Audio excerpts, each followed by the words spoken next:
Welcome to healthyayurveda.com. I'm Dr. Mike Dollywall, Vedic Sage. This video is intended to be a very brief description of Vata Dosha. For a more expansive view, please visit our channel and watch the following videos. That said, Vata Dosha is predominantly ether and air elements, which expresses cold, dry, light, and mobile qualities. Because of these qualities, Vata individuals tend to be thin-framed with lighter muscular development and prominent veins. Vata's skin is dry, rough, and easily cracks due to excess dryness. Vatas often have curly or scanty hair. Their eyes are often smaller and due to the mobile quality are always actively looking around. The facial features of Vata are not as symmetrical as Pittas, hence Vata types often have a nose which is bent or has a certain bump. Although Ayurveda does not explain the mind in terms of Vata, Pitta, and Kapha,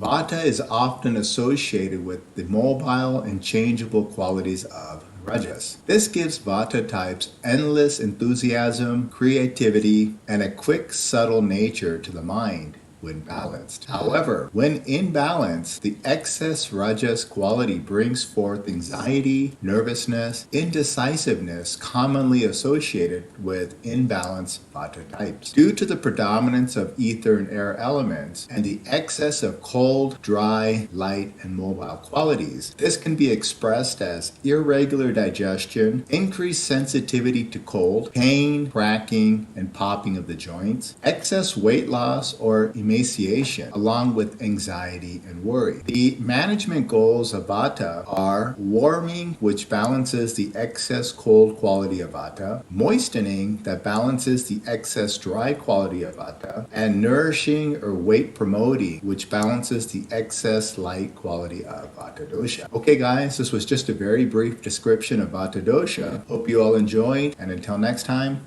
take care.